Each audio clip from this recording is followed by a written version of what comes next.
Serge Leduc, notre sommelier de retour cette semaine, cette fois-ci avec un coup de cœur de l'Argentine. Tout à fait, tout à fait. Voyageons en Argentine, mon cher Serge. Oui, effectivement, parce que j'ai eu l'occasion de rencontrer Marcelo Pilleriti à Montréal. Oui. Et qui, lui, c'est l'œnologue d'une bodega, parce que c'est le terme utilisé pour vignoble en Argentine. Ah, OK. La bodega Montevideo. C'est vraiment, d'abord, une rencontre hyper sympathique. Là. Le monsieur est sympathique. Il parle bien français parce qu'entre autres, oui, aussi parce que cette bodega-là appartient au père Verger. Ça, c'est ce que je sais. Oui. Et puis, mais lui est propriétaire du Château La Violette et le Château Le Gué à Bordeaux.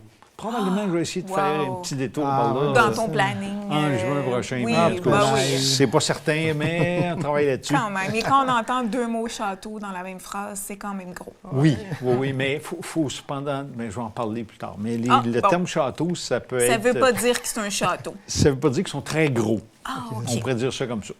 Bon. Moi, j'ai mon château à Verdun, là. C'est mon château. Là. On va en parler plus à l'automne prochain, des châteaux Oui, et c'est tout ça. Oui, je pense que ça a besoin d'être défini, Oui, c'est ça. Et l'Argentine, on en a une belle carte, là. Oui, ben donc, oui. il y a 12 régions viticoles dans ce pays-là. C'est quand même bien divisé.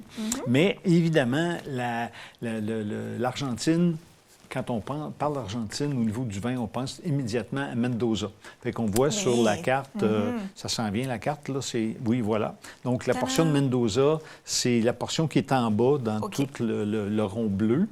Et puis, mais cette région-là, par rapport à l'ensemble du pays viticole, bien sûr, l'ensemble du pays viticole, c'est 211 000 hectares de vignes. Et la Mendoza en occupe 150 000 sur les... Wow. C'est pour ça qu'on connaît Mendoza. Voilà. C'est donc près de 70 des vins qui sont produits en Argentine qui proviennent de cette région-là, qui est très réputée d'ailleurs, parce que c'est vraiment des beaux vins. Et puis, encore là, la même chose au niveau de la SAC. Il y a 480 inscriptions. Si on tape Argentine dans l'élément de recherche, on va sortir 480. Et à l'intérieur de ça, on peut voir le nombre par région encore là. Et Mendoza, on a 365. Donc, c'est en proportion la même chose qu'au pays, exact. Et puis donc, le Montevideo, qu'on a, qui est la bodega qui produit ce vin-là, qui d'ailleurs est concept avec ta blouse, parce que ça s'appelle Petite Fleur. Exactement. Il y a plein de petites fleurs. Exact. Donc, c'est dans la vallée d'Uco. C'est une des petits chiffres qu'on voit là, dans la vallée de Mendoza. Et ça, c'est leur vignoble. C'est un beau terrain, ça? Oui, c'est ça. Et ce qui est formidable dans ce qu'ils ont fait, c'est que on voit que comme il y a des parcelles, puis il y a comme des routes entre les parcelles, c'est que chaque parcelle contient un cépage. Donc, ça leur permet de vendanger. Ça prend évidemment beaucoup de cuves, bien entendu, mais chaque carré qu'on voit, ou rectangle, là, selon, va être vinifié dans une seule et même cuve. Puis, par la suite à la vinification, donc le vin est devenu du vin. On commence avec du jus, c'est devenu du vin. Et à ce moment-là, on va vinifier dans chaque cuve. Et par la suite, on va faire un assemblage comme ici. Et d'ailleurs, c'est tout un assemblage parce que... c'est impressionnant ce qu'on retrouve là-dedans. On a 1, 2, 3, 4 cépages. Donc, on a 50 de Malbec, 30 de Cabernet Sauvignon. Donc, déjà là, ça devrait nous dire oui, c'est ça, ce ne serait pas un petit jus, une petite piquette. C'est pas pour les faibles. Non, c'est ça. Merlot et Syrah, 10 chacun. Et donc, la raison pour laquelle on est en mesure d'être si précis, c'est qu'on a ramassé les raisins selon les parcelles, comme je viens de dire.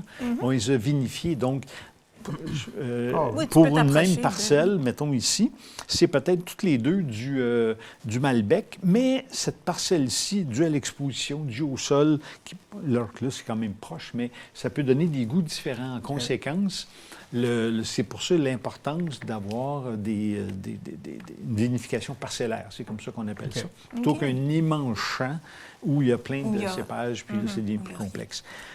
Donc là, on a assez parlé quand même de tout ça. Et puis, parce que la bodega, c'est 162 hectares de vignes. C'est beaucoup comme... fait beaucoup de...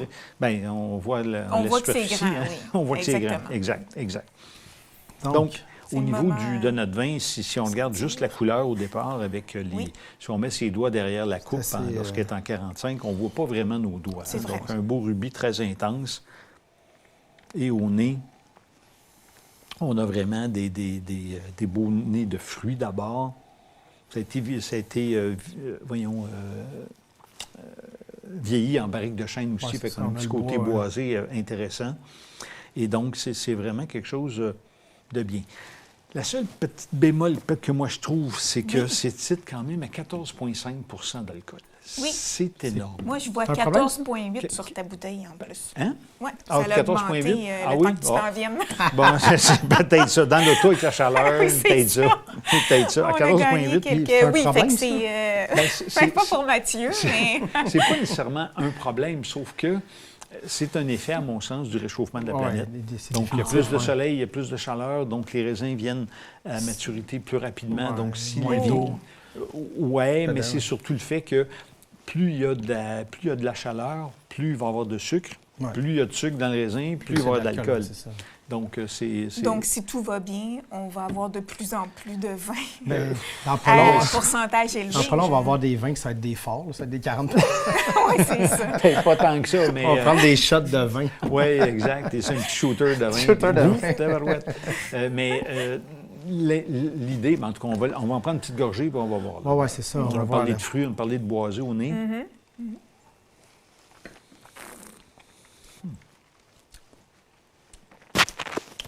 Moi, ça va. Ça coule bien. Moi, ça va. Là. Mais on sent une petite chaleur ici. Oui, c'est ça. Mais... Et ça, c'est le 14,5. C'est ça. Ah, 0,8. 0,8 dans ce cas-là, oui, effectivement. Effectivement. Mais non, je comprends. On sent un peu. Oui, moi, c'est ça. Je suis un habitué de scotch, fait que je suis habitué à cette chaleur-là. Ça, c'est sûr. Mais je peux comprendre. 40 et 14,8. C'est ça. Mais ouais, il y a quand même une petite chaleur. Oui, c'est ça. Ça commence. Moi, c'est ça que je trouve moins le fun dans les vins. Puis il ne faut pas perdre de vue que si tu bois une bouteille à 2, 14,5, tu sais bien d'attendre de prendre un dessert avec un grand café parce que je suis pas en route tout de suite après. Exactement. C'est pas un vin à prendre si on a de la route à faire. C'est pas l'idéal. C'est pas l'idéal. On reste à la maison. On a un bel assemblage à avoir un petit carré d'agneau avec ça. À chaque fois, il vient, il me donne faim. Une petite bavette sur le barbecue. Oui, ça pourrait être fort agréable. Parce que le barbecue, une température comme aujourd'hui... Ben oui, c'est vrai, il est sorti. On y croit, oui, exactement. Et bon, à mon sens, c'est un bon prix là, à 24,65 $. Une belle qualité qu'on a dans le verre. Il y a des vins à des prix égaux qui... c'est vraiment, vraiment très, très bien, très bien fait. Puis au pourcentage qu'il a, on n'a pas besoin d'une deuxième bouteille. C'est ça. Oui, bien ça peut être la côté... on peut devenir raisonnable à cause de ça, c'est bon ça. Voilà, exactement. À prendre en note. Oui, exact. Donc, Serge, un gros merci. Oui. Donc, on revient encore avec un coup de cœur la semaine prochaine. Absolument. On réserve la surprise. Tout à fait. Donc, d'ici là, soyez patients. On retrouve Serge la semaine prochaine. Santé. Santé.